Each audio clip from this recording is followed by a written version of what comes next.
அனைவருக்கும் வாழ்த்துக்கள்.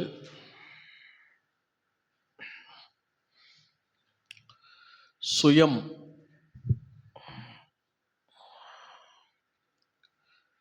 அப்படிங்கிற அந்த வார்த்தை சுயம்பு அப்படிங்கிற ஒரு வார்த்தையிலிருந்து வந்திருக்கு. கடவுளை மட்டும்தான் சுயம்புன்னு சொல்ல முடியும். சுயம்பு அப்படிங்கிறதுக்கு அர்த்தம் தானாகவே இருக்கிறது. இப்போ நான் எப்படி இருக்கிறேன்? எங்கள் அப்பா அம்மா என்னை பெற்றாங்க. நீங்கள் எப்படி இருக்கிறீங்க? உங்கள் அப்பா அம்மா உங்களை பெற்றாங்க.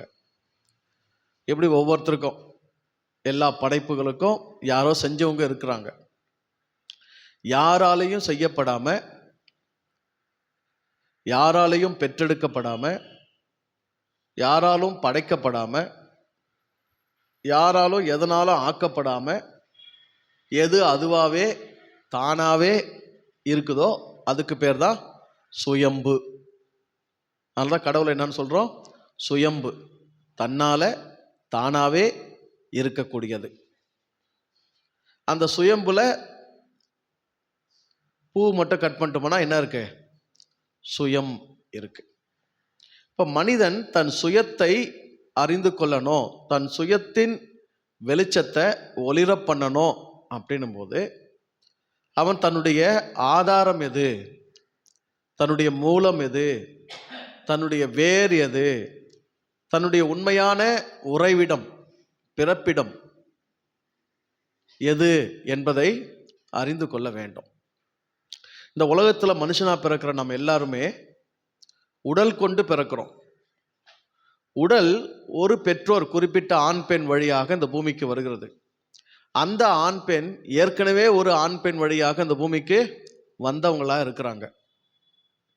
அந்த ஆண் பெண் ஏற்கனவே வேறொரு ஆண் பெண்ணால இந்த பூமிக்கு வந்தவங்களா இருக்கிறாங்க. இப்படி பல ஆண் பெண் இந்த பூமியில் இருக்கிறாங்க. எந்த ஆண் பெண் வழியா வருகிறோமோ அந்த ஆண் பெண்ணுக்கு சம்பந்தப்பட்ட மனிதர்கள் நம்முடைய உறவுகளாக்கப்படுகிறார்கள். அவங்க சார்ந்திருக்கக்கூடிய குடும்பம் நம்முடைய குடும்பம் ஆக்கப்படுது. அவர்கள் சார்ந்திருக்கிற சாதி நம்முடைய சாதி ஆக்கப்படுது. அவங்க கொண்டிருக்கிற நம்பிக்கை நம்முடைய மதமாக்கப்படுது. அப்படிதான் எல்லாருமே பிறந்து என்ன பண்ணிட்டு இருக்கிறோம்? வாழ்ந்துட்டு இருக்கிறோம். மனிதன் அப்படின்னு சொல்லும்போது அவன் ரெண்டு வகையா பிரிச்சு புரிஞ்சுக்கணும். உன்னையும் என்னையும் கொஞ்சம் நிதானமா உட்காந்து ரெண்டா பிரிச்சு புரிஞ்சுக்கணும். ஒன்று படைக்கப்பட்டது, இன்னொன்று படைத்தது. ரெண்டும் உனக்குள்ளதான் இருக்கு.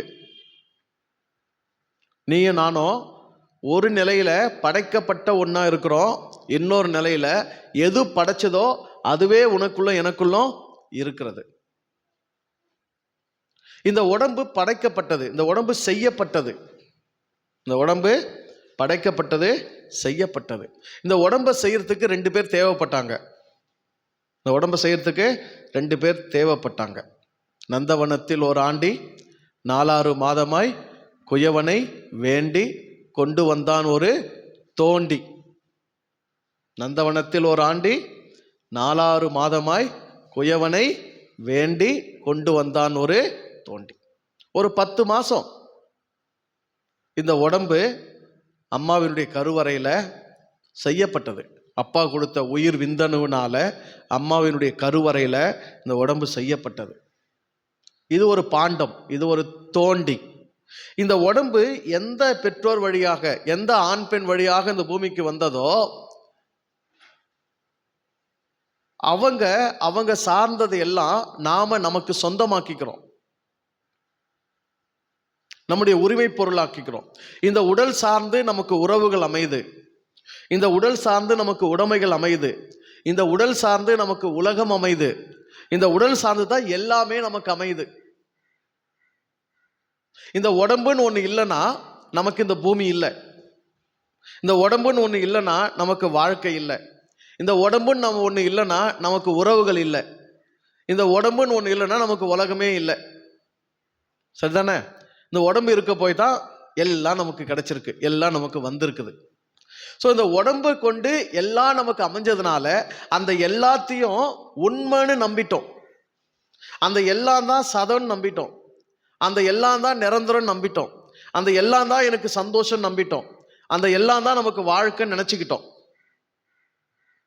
அதனால் அப்பா அம்மா, கூட பிறந்தவங்க, நம்ம வழியாக வந்து பிறக்கிறவங்க, நமக்கு துணைவரா, வாழ்க்கை துணைவரா புருஷன் பொண்டாட்டி ஆனவங்க, அவங்க குடும்பம், ஜாதி ஜனம், இப்படி சம்பந்தம், அப்புறம் உலகத்தில் நம்ம சம்பாதிக்கிறது, சாப்பிட்றது, வீடு கட்டுறது, சொத்து சேர்க்கறது, இது எல்லாம் இதுதான் வாழ்க்கை, இதுக்கு தான் நம்ம பிறந்திருக்கிறோம், இதுதான் உலகம் அப்படின்னு நினைக்கிறதுனால அந்த நினைப்பு இருக்கு பாருங்க, அந்த நினைப்பே என்னவாயிடுது, நமக்கு துன்பமாயிடுது.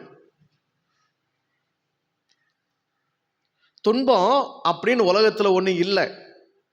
கடவுள் இந்த உலகத்தில் என்ன வைக்கல, துன்பம் வைக்கல. ஒரு ஆடு மாடு துன்பப்படுறது இல்லை, ஒரு கோழி குதிரை துன்பப்படுறது இல்லை, ஒரு மயிலும் குயிலும் துன்பப்படுறது இல்லை, ஒரு மரம் செடி துன்பப்படுறது இல்லை, ஒரு மலை நதி கடல் காற்று எதுவுமே துன்பப்படுறது இல்லை. மனுஷன் மட்டும்தான் துன்பப்படுறோம், மனுஷன் மட்டும்தான் வேதனைப்படுறோம், மனுஷங்க மட்டும்தான் கண்ணீர் விடுறோம், மனுஷங்க மட்டும்தான் சோர்ந்து போறோம், மனுஷங்க மட்டும்தான் விடாய்த்து போறோம், விரக்தி அடைகிறோம். எதன் மேல? வாழ்க்கையின் மேல விரக்தி வருது, கடவுள் மேல விரக்தி வருது, நடக்கிறது எல்லாத்து மேலேயும் விரக்தி வருது, பார்க்குற மனுஷங்க மேல எல்லாம் விரக்தி வருது, கட்டிக்கிட்ட பொண்டாட்டி மேல விரக்தி வருது, கட்டிக்கிட்ட புருஷன் மேல விரக்தி வருது, பெத்தவங்க மேல விரக்தி வருது, பெத்துக்கிட்டது மேல என்ன வருது, விரக்தி வருது. என்னடா வாழ்க்கைன்னு ஆயிடுது. காரணம் என்னன்னா, நம்முடைய நினப்பு நம்ம பொழப்ப கெடுத்துன்னு இருக்குது. நினப்புல எதை நிறுத்தணுமோ அதை நிறுத்தாம நினப்புல தேவையில்லாததெல்லாம் நிறுத்துறதுனால நாம பந்த பாச வலையில சிக்கிறோம். பாச கயிறு இருக்குல்ல, பாச கயிறு, பாச கயிறு யார்கிட்ட இருக்கும்? யமங்கிட்ட இருக்கும். பாசக்கயிறு யார்கிட்ட இருக்கும்? யமங்கிட்ட இருக்கும். எப்போ பாசக்கயிறு வீசுவான் யமனு? உன் உயிரை எடுக்கிறதுக்காக, உன் உடம்பை விட்டு உன் உயிரை பிரிக்கிறதுக்காக தான் யமன் பாசக்கயிறை வீசுவான். அந்த பாசக்கயிறை யமன் உன் உடம்பை விட்டு உயிரை பிரிக்கிறதுக்காக வீசுறதுக்கு முன்னாடியே நீ உனக்கே வீசிக்கிற. என்ன பேர்ல? பந்தன்ற பேர்ல, பற்றுங்கிற பேர்ல, பாசங்கிற பேர்ல என்ன பண்ற? உனக்கு நீயே பாசக்கயிறை வீசிக்கிற, உன் உயிரை நீயே எடுத்துக்கிற, உன் உயிரை நீயே குலைச்சிக்கிற, உன்னை நீயே நோகடிச்சுக்கிற, உன்னை நீயே வேதனைப்படுத்திக்கிற. காரணம் என்னன்னா, உண்மையிலேயே நீ யார்? உண்மையிலேயே நான் யார்? உண்மையிலேயே என் சுயம் என்பது என்ன? உண்மையிலேயே உன் சுயம் என்பது என்ன?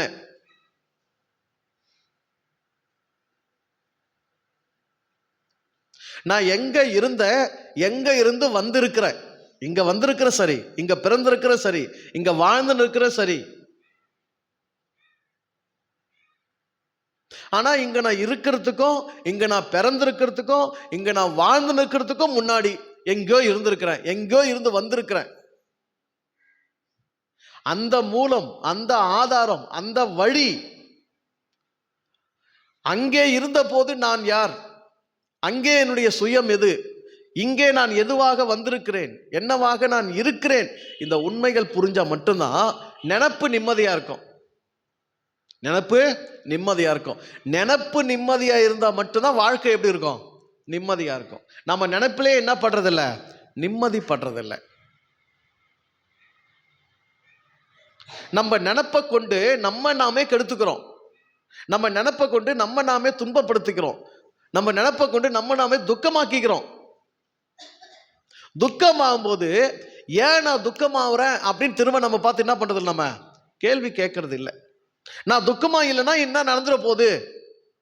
துக்கமா இருக்க வேண்டிய சூழல், துக்கமா இருக்க வேண்டிய காரியம், துக்கமா இருக்க வேண்டிய செயல் தான். ஆனா இப்ப நான் துக்கமா இல்லைன்னா என்ன நடந்துட போகுது? நான் துக்கப்படுறதுனால என்ன நடந்துட போகுது? இந்த ரெண்டு கேள்வி நம்ம என்ன பண்ண மாட்டேங்கிறோம்? கேட்க மாட்டேங்கிறோம். நல்லா புரிஞ்சுக்கணும். நீ உன்னை கண்டுபிடிக்கணும், உன் சுயத்தை நீ அறியணும், உன் சுய வெளிச்சத்தை நீ ஒளிர பண்ணணும். அந்த வெளிச்சம் உனக்குள்ள அதிகமாக தான் முதல்ல உன்னை நீ தேடி போனோம். இதுதான் என் சுயம், இதுதான் உண்மையிலேயே நான், இங்கிருந்து தான் நான் வந்திருக்கிறேன், இதுவாகத்தான் நான் வந்திருக்கிறேன், இதுவாகத்தான் நான் இருக்கிறேன், என் தன்மை உண்மையிலேயே இது. இந்த உடம்பு கொண்டதுனால இதோடலாம் நான் சம்பந்தப்பட்டிருக்கிறேன். இந்த உடம்புனா இதெல்லாம் எனக்கு என்ன கிடையாது? சம்பந்தப்பட்டது கிடையாது. இந்த உடம்பு எனக்கு இல்லைன்னா நான் எங்கள் அப்பா அம்மாவோடு சம்மந்தப்பட்டவன் கிடையாது. இந்த உடம்பு எனக்கு இல்லைன்னா நான் என் அண்ணன் தம்பியோடு சம்மந்தப்பட்டவன் கிடையாது. இந்த உடம்பு எனக்கு இல்லைன்னா நான் என் பொண்டாட்டி பிள்ளைங்களோட சம்மந்தப்பட்டவன் கிடையாது. இந்த உடம்பு எனக்கு இல்லைன்னா இந்த உலகத்துல எதனோட நான் சம்மந்தப்பட்டவன் கிடையாது. எந்த பொருள் பாசமும் கிடையாது, பந்த பாசமும் கிடையாது, பாசக்கயிறும் கிடையாது, எதுவும் கிடையாது. ஆனா உண்மை என்ன, இந்த உடம்புக்கு வர்றதுக்கு முன்னாடி நான் இருந்தேனா இல்லையான்னு தெரியாது. ஆனா ஒரு நாளைக்கு இந்த உடம்பை என்ன செய்ய போறேன், விட்டு விட தான் போறேன். அப்ப இந்த உடம்பை விடும்போது இந்த உடம்பு சார்ந்த எல்லாத்தையும் என்ன பண்ணி தான் ஆகணும், விட்டு தான் ஆகணும். அப்ப இந்த உடம்புல இருக்கும் போதே இந்த உடம்பில் இருக்கக்கூடிய நான் யார், என் தன்மை என்ன, என் தன்மை எதனோடு தொடர்பு பட்டது, நான் படைக்கப்பட்ட உடலா படைக்கப்படாத ஒன்றா என்பதை சிந்திக்கணும். படைக்கப்பட்டது இந்த உடல், ஆனால் படைக்கப்படாது சுயம்புவாகவே ஒன்று இருக்கிறது. படைக்கப்படாம எப்படி இருக்கு, சுயம்புவா தானாகவே கடவுள் இருப்பது போல கடவுளின் ஒரு பகுதியா நான் இருக்கிறேன். தானாவே சுயம்புவாகவே இருந்து இந்த அண்டத்தை படைத்து கொண்டது போல தானாவே சுயமா இருந்து இந்த பிண்டத்தையும் எனக்கு என்ன பண்ணிருக்கிறது, உருவாக்கி இருக்கு. என்னோடு சம்பந்தப்பட்டதுல, இந்த உலகத்துல என்னோடு சம்பந்தப்பட்டதுல முதல் சம்பந்தப்பட்டது, முதல் உறவானது, முதல் எனக்கு நெருக்கமானது, முதல் என்னோடு தொடர்பானது, எனக்கு மூலமா, எனக்கு ஆதாரமா, என்னை ஆக்கினதா, என்னை இயக்குவதா, என்னில் இருப்பதா, என்னோடு இருப்பதா, எப்போதும் இருப்பதா, இருக்கக்கூடியது கடவுள் மட்டும்தான். ஆனா நம்ம நினைப்புல கடவுளை தவிர மற்றதெல்லாம் எடுத்து வச்சுக்கிறோம், மற்றதெல்லாம் எனதுன்னு உரிமை பிடிச்சுக்கிறோம், பற்றி கொள்கிறோம், இறுக பற்றி கொள்ளுகிறோம். மனம் தன்னால் என்ன பண்ணுது, இறுக பற்றி கொள்ளுது. ஆனா எதை மட்டும் பற்ற மாட்டேங்குது, கடவுளை மட்டும் பற்ற மாட்டேங்குது. இந்த உடம்பு கொண்டு நீ பிறந்த, உனக்கு ஒரு அடையாளத்துக்கு ஒரு பேர் வச்சாங்க. எதை பற்றிக்கிட்ட, பேரை பற்றிக்கிட்ட. எவ்வளவு பற்றிக்கிட்ட, வெறும் பேரை யாராவது எதுனா பேசினா கூட துக்கமாற அளவுக்கு நீ உன்னை பேரை பற்றிக்கிட்ட. எவ்வளவு பாதிக்கப்படுற பாரு, எவ்வளவு வேதனைப்படுற பாரு. ஏன்னா உன் பேரை சொல்லி பேசிட்டாங்க. உன் பேரை சொல்லி பேசினா உனக்கு என்ன ஆயிடுது, அவ்வளவு வேதனை ஆகிற அளவுக்கு உன் பெயரை பற்றிக்கிட்ட, உன் குடும்பத்தை நீ பற்றிக்கிட்ட, உனதுன்னு கெட்டியா பிடிச்சுக்கிட்ட. உடும்பு பிடின்னுவாங்கள, குரங்கு பிடின்னுவாங்கள, அந்த மாதிரி பிடிச்சுக்கிட்ட. அவ்வளவு கெட்டியா பிடிச்சுக்கிட்ட, உறுதியா பிடிச்சுக்கிட்ட. இப்படி எதெல்லாம் உனக்கு நிரந்தரம் இல்லையோ, எதெல்லாம் பொய்யோ, எதெல்லாம் ரெண்டாந்தரமானதோ, இதெல்லாம் தற்காலிகமானதோ, இதெல்லாம் உடல் இருக்கும் வரை தோன்றி உடல் இருப்பதிலிருந்து உடல் மறையும் வரைக்கும் உன்னோடு கூட பயணிக்கிறதோ, அது எல்லாத்தையும் பிடிச்சுக்கிட்ட. உன்னை மறந்துட்ட, உன் மூலத்தை மறந்துட்ட, உன் ஆதாரத்தை மறந்துட்ட, உன் இறைவனை மறந்துட்ட, உன் கடவுளை மறந்துட்ட. அது எப்பவாவது ஆபத்துக்கு, கஷ்டத்துக்கு, தேவைக்கு, பிரச்சனைக்கு தான் எங்க வருது, நினைப்புல வந்து முட்டுது. அதுவும் இதுல வரக்கூடியதை தீர்க்கறதுக்கு தான் அது தேவைப்படுது.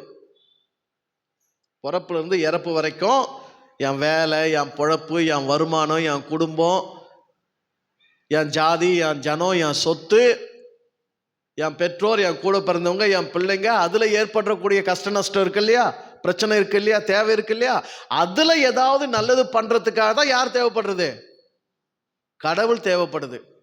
மற்றபடி இதெல்லாம் இருந்தாலும் இல்லைனாலும், நல்லா இருந்தாலும் நல்லா இல்லைனாலும், சுகமா இருந்தாலும் சுகமா இல்லைனாலும், வளமா இருந்தாலும் வளமா இல்லைனாலும், அழுதாலும் சிரித்தாலும், லாபமானாலும் நஷ்டமானாலும், நான் இருக்க, என் கடவுள் இருக்கான் அப்படின்னு நிம்மதிப்படுற மனசு நமக்கு இல்லை.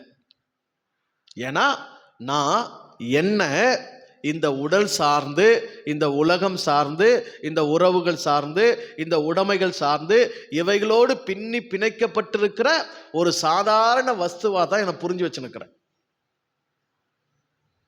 மனுஷன்னா என்ன, பொண்டாட்டி பிள்ளைங்களோடு இருந்து, பெற்றவங்கள கூட பிறந்தவங்களோடு இருந்து, உலகத்தில் சம்பாதிச்சு வீடு மாடி கட்டி ஏன்னா சொத்து சுகம் சேர்த்து வாழ்ந்துட்டு போகிறது, அவள் தான் மனுஷன்னு நினச்சினுக்கிறோம்.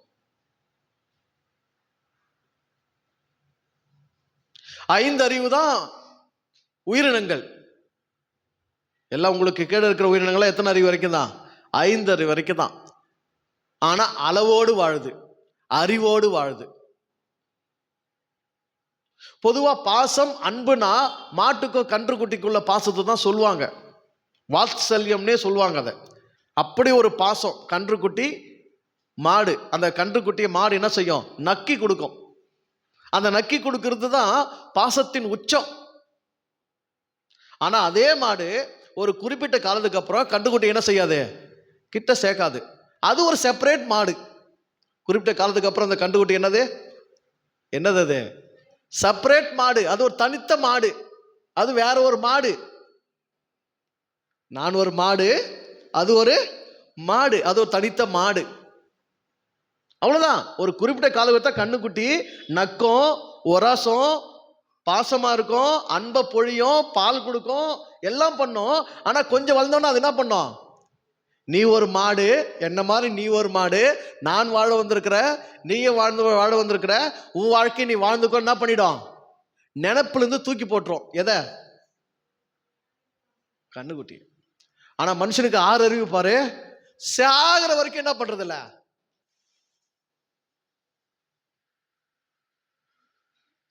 சாகிற வரைக்கும் என்ன பண்றது இல்ல? நினைப்புல இருந்து தூக்கி போடுறது இல்ல. இன்னமும் நம்ம நினைப்புல வச்சுக்கிறதுனால மட்டும்தான் அது பிழைக்க போகுதுன்னு நினைப்பு. நினைப்பு என்ன?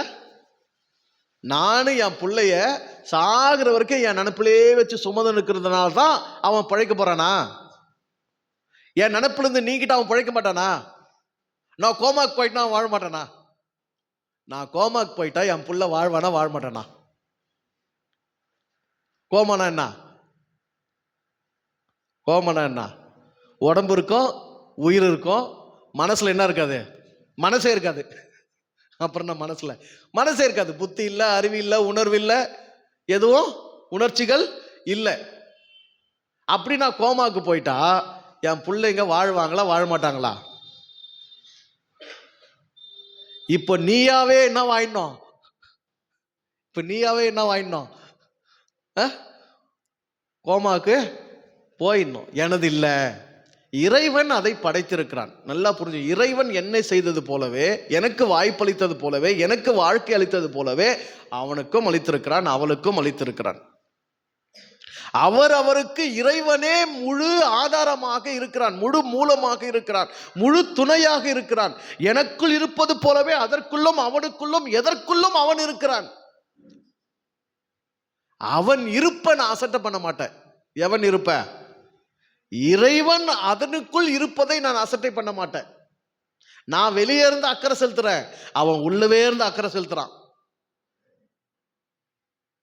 நான் வெளியே இருந்து அன்பு அக்கறை ஏதோ ஒன்று வெளியே இருந்தா செய்ய முடியும். ஆனா உள்ள இருந்து அவனை இருக்க வைக்கிறதுக்கும் இயங்க வைக்கிறதுக்கும் வேலை செஞ்சு நிற்கிறது யாரு? இறைவன் செய்து கொண்டிருக்கிறான். அப்ப என்னை விட நெருக்கமானவன், என்னுடைய எந்த ஒரு உறவுக்கும் என்னை விட நெருக்கமானவன் யாரு? அவனுடைய இறைவன். பொதுவா நமக்கு இந்த வீட்டில் வந்து பிள்ளைங்க கிட்ட அப்பா பிடிக்குமா அம்மா பிடிக்குமா, அப்பா செல்லமா அம்மா செல்லமா, அப்பா நெருக்குமா அம்மா நெருக்குமா, இப்படியெல்லாம் கேள்வி கேட்போம்ல. கேட்பதானே? கேட்கறது இல்ல? அதுல வந்து நம்மள சொல்லிச்சோன்னா நமக்கு என்னதான் ஒரு சந்தோஷம் தானே? சந்தோஷம் இல்லையா? அப்படியே புலகாங்கிதம் ஆயிடும்ல, புல்லரிக்கும். அப்படியே நம்ம சந்தோஷமாயிடும். பாரு, அப்பா தான் பிடிக்கும்னு சொல்லுது புள்ள, அம்மா தான் பிடிக்கும்னு சொல்லுது, நான் தான் என் பிள்ளைக்கு என்னதான் பிடிக்கும். ஆனா ஒவ்வொரு பிள்ளைக்கும் என்ன பிடிக்க வைக்கணும், என்ன தெரிய வைக்கணும், என்ன உணர வைக்கணும், அதற்குள்ள அதை வாழ வைத்துக் கொண்டிருக்கிற இறைவன் தாய் தந்தையை விட மேலானவன், நெருக்கமானவன், உறவானவன், உண்மையானவன். அவன் தான் தொடக்கம், அவன் தான் முடிவு. அவன் இல்லைன்னா அவன் இல்லைங்கிறத அவனுக்கு உணர வைக்கணும். நம்ம பாசன்ற பேர்ல உறவுகளை, பிற மனிதர்களை, நம் வழியா வந்த பிள்ளைகளை நமக்கு அடிமைகளாக்க பார்க்கிறோம். எப்பவுமே நான் சொல்றதை கேட்கணும், என் மேல பாசமா இருக்கணும், என்ன நேசிக்கணும், எனக்கு கீழ்ப்படியணும், என் இஷ்டத்தின்படி இருக்கணும், நான் சொல்றபடி எல்லாம் செய்யணும். இதுக்கு பேர் பாசமா? இதுக்கு பேர் பாசமா? இதுக்கு பேர் பாசமா? நீ செய்வதற்கெல்லாம் நான் ஆக்கமாக, நீ வாழ்வதற்கெல்லாம் நான் இயக்கமாக, நீ நடப்பதற்கெல்லாம் நான் ஊக்கமாக இருக்கிறேன். அவன் முன்னாடி நாம போவோமா, இல்ல நம்ம இஷ்டத்துக்கு அவனை இழுப்போமா? என்ன செய்வோம்? நம்ம இஷ்டத்துக்கு தான் நாம இழுப்போம். அதுதான் நம்ம என்ன நினைச்சுக்கிறோம்? பாசம்னு நினைச்சுக்கிறோம். எனக்கும் மேலாக இறைவனின் உரிமை பொருள் அது. என்ன புரிதல் வரணும் உங்களுக்கு? எனக்கும் எனக்கும் மேலாக இறைவனின், கடவுளுடைய உரிமை பொருள் அது. நான் ஒரு தற்காலிகமாக உன்னை சொந்தம் கொண்டாடி கொண்டிருக்கிறேன். ஆனா நிரந்தரமா நீ யாருக்கு சொந்தம்? கடவுளுக்கு சொந்தம். கடவுளாலேயே நீ வந்திருக்கிறாய், கடவுளிடம் இருந்தே நீ வந்திருக்கிறாய், கடவுளுக்குள்ளாகவே நீ இருந்து கொண்டிருக்கிறாய், கடவுளுக்குள்ளாகவே இருக்க போகிறாய். ஆகவே கடவுள் தான் உன்னுடைய முதன்மையான உறவு. உன் அப்பாவுக்கும் அவர் தான் முதன்மையான உறவு, உனக்கும் அவர் தான் முதன்மையான உறவு, உன் பிள்ளைக்கும் அவர் தான் முதன்மையான உறவு, அவன் பிள்ளைக்கும் நாளைக்கு அவர் தான் முதன்மையான உறவு. ஒவ்வொரு தனி மனிதனும் தன்னுடைய மூலமாக, தன்னுடைய ஆதாரமாக, தன்னுடைய துணையாக, தன்னுடைய சார்பாக, தன்னுடைய பற்றுதலாக இறைவனை கொண்டிருக்க வேண்டும். மற்றதெல்லாம் அப்புறம், செகண்டரி, ரெண்டாம் தரம். நல்லா புரிஞ்சுங்க, ரெண்டாம் தரம். எந்த பெற்றோரும் தன் பிள்ளைக்கு ரெண்டாம் தரம், எந்த பெற்றோருக்கும் பிள்ளை ரெண்டாம் தரம், எந்த உறவும் உங்களுக்கு ரெண்டாம் தரம், புருஷன் முண்டாட்டி கூட ரெண்டாம் தரம். கடவுள் தான் முதல் தரம். உன் மூலம் அது, உன் ஆதாரம் அது. அதை விட அக்கறையெல்லாம் நீங்க பார்த்துக்க முடியாது, அதை விட சிறப்பெல்லாம் நீங்க சேவை செய்ய முடியாது, அதை விட அதிகமெல்லாம் நீங்க அன்பு காட்ட முடியாதுன்றதை ஒத்துக்கணும்.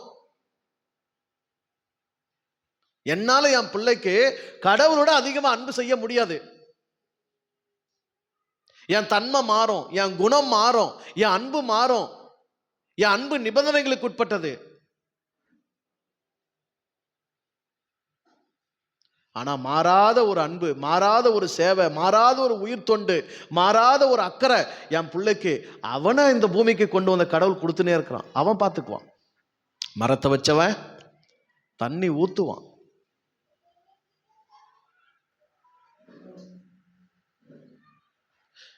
எப்ப தெரியுமா அவன் ஊத்த மாட்டேங்கிறான்? நீங்க இடம் கொடுக்க மாட்டேங்கிறீங்க. ஊத்துற தண்ணியை நீங்க போய் எடுத்துக்கிறீங்க. ஊத்துற தண்ணிக்கு மறைவா நீங்க போயிடுறீங்க. நான் தான் எல்லாம், நான் தான் எல்லாம், நான் எல்லாம் இந்த புள்ள என்ன ஆகும் அப்படின்றீங்க பாரு. அங்க என்ன பண்ற? தண்ணி எல்லாம் நீங்க தடுத்துடுறீங்க. இறைவா இது உன்னுடையது விட்டுடணும். எப்படி ஒன்னும் இறைவா இது யாருது? உன் பொருள், உன் சொத்து. இந்த உலகம் உன் சொத்து, நானும் உன் சொத்து. இந்த புள்ள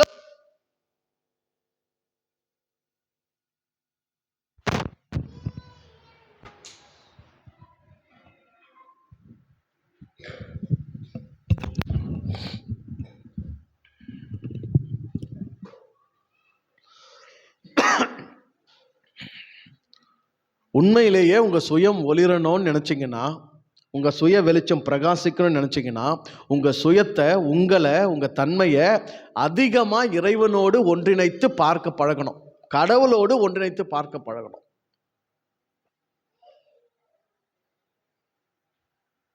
எந்த உறவுக்கும் மேல எது நிக்கணும்? உங்களுக்கு கடவுள் உறவு நிக்கணும். மற்றதெல்லாம் அந்த உறவுக்கு அப்பாற்பட்டது தான், ரெண்டாம் தரம் தான். நீங்க ரெண்டாம் தரத்தை தூக்கி அந்த முதல் தரத்துல வச்சிங்க, அதுதான் துன்பம். நாமளே வர வச்சுக்கிறது, அறியாமையில வர வச்சுக்கிறது, திமிர்ல வர வச்சுக்கிறது, தெரியாம வர வச்சுக்கிறது, நினைப்புல வர வச்சுக்கிறது.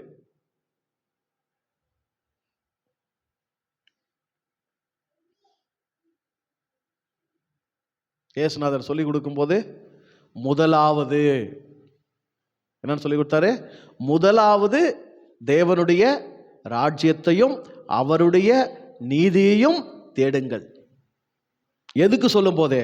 உங்க வயிற்றுக்கு உணவு, உங்க உடம்புக்கு உடை, உங்க வாழ்க்கைக்கு ஆதாரம். அதுக்கெல்லாம் கூட முன்னாடி எது? கடவுள். முதன்மையானது, முதலாவது, வெரி ஃபர்ஸ்ட் காட். ரொம்ப முதன்மையானது எது? கடவுள். கடவுளே உன்னால தான் நான் இருக்கிறேன், நானும் நீயும் ஒண்ணு. இந்த உடம்பு கூட எனக்கு ரெண்டாம் தரம் தான். இந்த உடம்பு இருக்கிறதுனால தான் எனக்கு இந்த உலகம் இருக்குது. இந்த உடம்பு இருக்கிறதுனால தான் எனக்கு இந்த பிள்ளை இருக்குது. இந்த உடம்புக்குனால தான் எனக்கு இந்த பொண்டாட்டி இருக்குது, புருஷன் இருக்கிறான். இந்த உடம்புக்குனால தான் எனக்கு இந்த உறவுகள்லாம் இருக்குது. இதில் என்ன சிக்கல் இருந்தாலும் அதெல்லாம் ரெண்டாம் தரம் தான். முதல் நான் உன்னோடு இருக்கிறேன், நீ என்னோடு இருக்கிற. நான் உனக்குள்ள இருக்கிறேன், நீ எனக்குள்ள இருக்கிற. நீயும் நானும் ஒன்றா இருக்கிறோம். உங்ககிட்ட இருந்தேன், உங்ககிட்ட இப்போ உன் கூட இருக்கிறேன், உங்ககிட்டயே வரப்போகிறேன். இதெல்லாம் கொஞ்ச காலம். இது எப்படி இருந்தாலும் எனக்கு கவலை இல்லை. இதனால் நான் பாதிக்கப்பட போகிறதும் இல்லை. என்னிலிருந்து இது எப்போ வரைக்கும் இது சொல்லுங்க? என்னிலிருந்து இது எப்போ வரைக்கும் இது? என்னைக்கோ ஒரு நாள் என்ன பண்ண போகுது? இதெல்லாம் விட்டுட்டு தான் நான் ஆகணும். நான் நிம்மதிப்படுறேன், உனக்குள்ள நான் சந்தோஷப்படுறேன், உனக்குள்ள நான் நிறைவுப்படுறேன், உனக்குள்ள நான் ஆனந்தமாகறேன், உன்னை நான் ஆதாரமாக்குறேன், உனக்குள்ள நான் தெளிவா இருக்கிறேன். அதுக்கப்புறம் என்ன கடமை செய்யணுமோ செய்கிறேன். இந்த மனநிலையை என்ன பண்ணிக்கணும்? வர வச்சுக்கணும். உலகத்தை அதன் தன்மையில் பார்க்கணும், உன்னை உன்னுடைய தன்மையில் பார்க்கணும். உன்னை படைத்ததை அல்லது உன்னை நீயாக இருக்க செய்ததை அதன் தன்மையில் பார்க்கணும். குழப்பிக்க கூடாது. குழப்பத்தினால்தான் இங்கே பிரச்சனை, குழப்பத்தினால்தான் இங்கே வலி, குழப்பத்தினால்தான் இங்கே வேதனை, குழப்பத்தினால்தான் இங்கே வருத்தம். இல்லைன்னா எப்பவுமே எப்படி இருக்கலாம்? மனுஷன் எல்லாத்துலேயும் எப்படி இருக்கலாம்? ஜாலியாக இருக்கலாம், சந்தோஷமா இருக்கலாம். என்ன இருக்குது? எனதுன்னு நினைக்கிறதுனால தாங்க நமக்கு மானம், அவமானம், பிரச்சனை, ஏன் வலி, ஏன் வேதனை, ஏன் கஷ்டம், ஏன் குடும்பம், ஏன் நோவுன்னு எடுத்துக்கிறோம். எல்லாம் அவந்து, எல்லா பாரமும் அவந்து, எல்லா ஆக்கமும் அவந்து, எல்லா ஊக்கமும் அவந்து, எல்லா இழப்பு லாப நஷ்டம் அவனுக்கு. நான் பிறந்ததுனால எனக்கு லாபமா? நான் இறந்தா எனக்கு நஷ்டமா? இல்லை. என் பிறப்பு எனக்கு லாபமும் இல்லை, என் இறப்பு எனக்கு என்ன இல்லை? நஷ்டமும் இல்லை.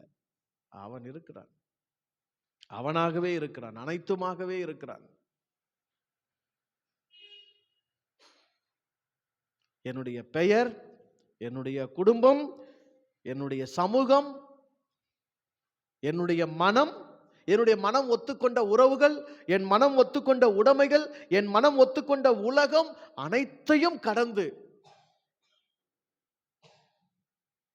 உடலற்ற நிலையில் நான் யாராக இருந்திருப்பேன், உடலற்ற நிலையில் நான் இறந்த பிறகு யாராக இருக்க போகிறேன், அதுதான் உண்மையிலேயே நான் என்று அந்த நானை தெரிந்து கொள்வதற்கு பேர் தான் சுய அறிவு. உடம்பு இருக்கும்போது நான் அம்மா, நான் அப்பா, உடம்பு இருக்கும்போது நான் புருஷன், நான் பொண்டாட்டி, உடம்பு இருக்கும்போது நான் அண்ணன் தம்பி, உடம்பு இருக்கும்போது நான் பாஸ்டர் மாஸ்டர், நான் உடம்பு இருக்கும்போது நான் டீச்சரு, நான் நர்ஸு, உடம்பு இருக்கும்போது நான் இந்த வேலை, நான் அந்த வேலை, உடம்பு இருக்கும்போது நான் ஆம்பளை பொம்பளை, உடம்பு இல்லைன்னா நான் யாரு? உடம்புல வரத்துக்கு முன்னாடி நான் யாரு? இந்த உடம்பை விட்டு பிரிஞ்ச பிறகு நான் யாரு? அந்த நான் எப்படி இருக்குது? அதன் தன்மை என்ன? அதுக்கும் கடவுளுக்கு என்ன சம்பந்தம்? அதுக்கும் உலகத்துக்கு என்ன சம்பந்தம்? அதை புரிஞ்சுக்கிறதுக்கு பேர் தான் சுய புரிதல்.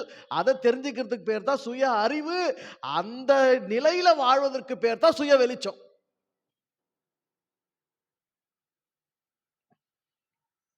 அந்த சுய வெளிச்சத்தில் வாழும் போதுதான் விஷயங்களை தெளிவா பார்க்க முடியும்.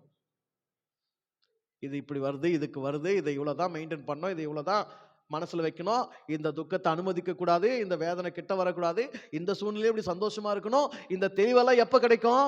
வெளிச்சத்துல விஷயத்தை பார்க்கணும், குழப்பத்துல விஷயத்தை பார்க்க கூடாது, இருட்டுல வச்ச விஷயத்தை பார்க்க கூடாது. இருட்டுல வச்ச விஷயத்தை பார்த்தா என்ன செய்வோம்? தடவின்னு தான் தெரியும். வெளிச்சத்துல விஷயத்தை பார்த்தா தெளிவா தெரியும். வலி இல்லை, வேதனை இல்லை, நினைப்பு நிம்மதி, நினைப்பு நிம்மதி.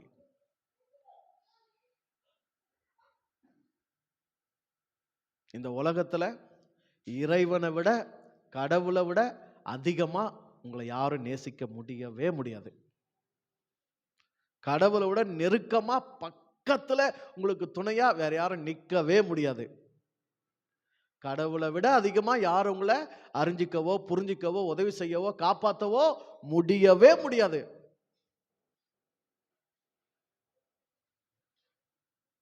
அவ்வளவு துணை செய்கிறான் ஆண்டவன் உங்களுக்கு, அவ்வளவு நேசமா இருக்கிறான், பாசமா இருக்கிறான்.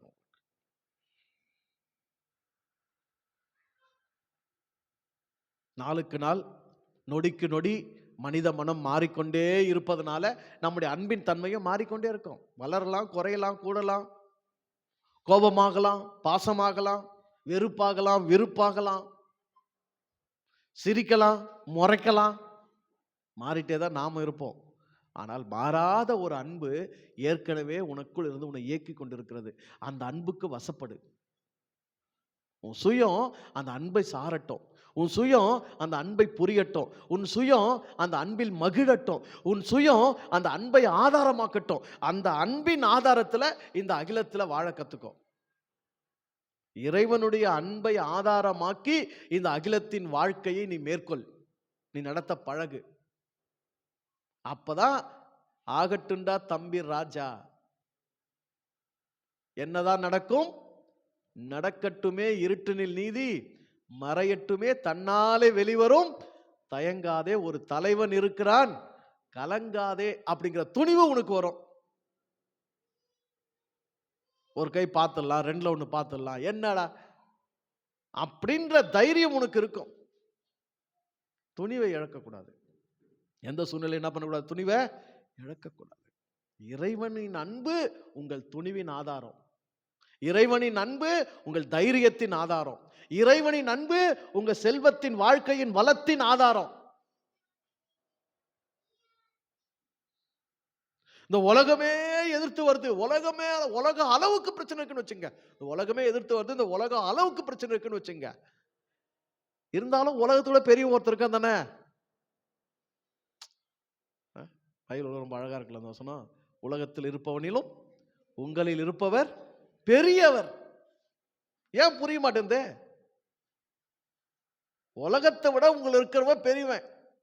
அதனாலதான் போன வாரம் சொன்னா உங்களோட பெரியவனும் கிடையாது, உங்களோட சின்னவனும் கிடையாது. பெரியவன்னா நீங்க தான் பெரியவன். ஏன்னா அந்த பிரபஞ்சத்தையே தனக்குள் வைத்திருக்கிறவனை உங்களுக்குள்ள வச்சிருக்கிறீங்க. அப்ப நீங்க எவ்வளவு பெரிய ஆளு? இவ்வளோ பெரிய பிரபஞ்சத்துல நீங்க ஒரு துளி. அப்ப நீங்க எவ்வளவு பெரிய, எவ்வளவு சின்ன ஆளு? இந்த ரெண்டு நினைப்பு உங்களுக்கு இருந்தா போதும். அதனால எங்க சின்னவன் ஆட முடியுமோ அங்க என்ன ஆயிடுங்க. இறைவன் சமூகத்துக்கு வரும்போது என்ன ஆயிடுங்க. இறைவானும் போது உனக்குள்ள நான் எவ்வளோ துளி, நான் ஒரு கணக்கா, எனக்கும் ஒரு வாய்ப்பு, எனக்கும் ஒரு வழி, கருணை வச்சிருக்கிற இறைவா அப்படின்னு அவங்ககிட்ட கருணமயமா இன்னும் பணிவா இன்னும். யாருக்கிட்ட? இறைவன் கிட்ட. உலகத்துல பிரச்சனை சந்திக்கும் போது என்ன ஆயிடணும்? திமுறம் தைரியம் ஆயிடணும். மொத்தத்தையும் ஆட்டு வைக்கிற ஆண்டவனே எனக்குள்ள இருக்கிறான், நீ என்ன ஆட்டிடுவியான்னு அதை பார்த்து கேட்கணும். அப்பதான் உனக்கு என்ன கிடைக்கும்? பூஸ்ட் கிடைக்கும். கிடைக்குமா கிடைக்காதா? புஷ்ன்னு ஆயிடுறமே நாம தான். சோர்ந்து போகாதே மனமே, சோர்ந்து போகாதே, கண்டுனை அழைத்த தேவன் கைவிடுவாரோ? சோர்ந்து போகாதே மனமே, சோர்ந்து போகாதே. சும்மா நொடியில் என்ன ஆயிடுறோம்? நொடியில பாசன்ற பேர்ல நாமே மோசமாக்கி வச்சுன்னுக்கிறோம். இந்த அறியாமை எல்லாம் தூக்கி போட்டுடணும். இறைவனிடம் சரணாகதி அடைஞ்சிடணும். கடவுள் தான் எல்லாம் நான் இன்னும், கடவுளால தான் எல்லாம் நான் இன்னும், எல்லாத்தையும் கடவுள் பார்த்துக்குவான் நான் இன்னும் நம்பிக்கையோடும் தைரியத்தோடும் துணிவோடும் வாழ்க்கை நடத்தணும். அதுக்கு அடிப்படை இறைவனுடைய அன்பை முழுமையாக சார்ந்து கொள்ளுதல். நீ அன்பில் தான் நிற்கிறாய்.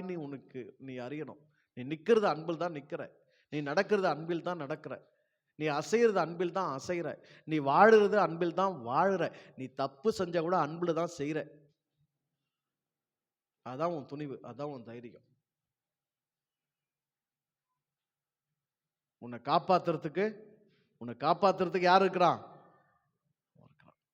உயிரே போனாலும் அவங்க தாயா போக போகுது. என்ன உயிரே போனாலும் யாருக்கிட்ட தான் போக போகுது? அவங்ககிட்ட தான் போக போகுது. என் உயிரில் எவன் உயிர் போனாலும் அவங்ககிட்ட தான் போக போகுது. என்ன மொத்தம் யாருது? அவந்து. அவனுக்கு லாபமும் இல்லை, அவனுக்கு நஷ்டமும் இல்லை. நேற்றும் இன்றும் என்றும் மாறாததாக அது இருந்து கொண்டே இருக்கக்கூடியது. சுயம் அறிந்தால்தான் நீ சுகமா வாழ முடியும். சுய வெளிச்சத்துல தான் நீ வாழ்க்கையை நிம்மதியா வாழ முடியும். சுயம் ஒளிர்ந்தாதான், பிரகாசம் அடைந்தாதான் நீ குழப்பம் இல்லாம தெளிவா நினைப்புல நிம்மதியா நீ இருக்க முடியும். நினைப்பு நிம்மதிப்பட்டாதான் வாழ்க்கை என்ன ஆகும்? நிம்மதிப்படும். புரிஞ்சுக்க முயற்சி பண்ணுங்க. எல்லாம் உள்ள இறைவன் உங்க எல்லாருக்கும் நல்ல அருள் செய்யட்டும். தைரியமாக, துணிவாக, மகிழ்ச்சியாக, நிறைவாக உங்க வாழ்க்கையை, உங்க சூழ்நிலைகளை, உங்க சந்தர்ப்பங்களை நீங்க கடந்து முன்னேறி செல்ல அருள் புரிகட்டும். நல்லா இருங்க, சந்தோஷமா இருங்க.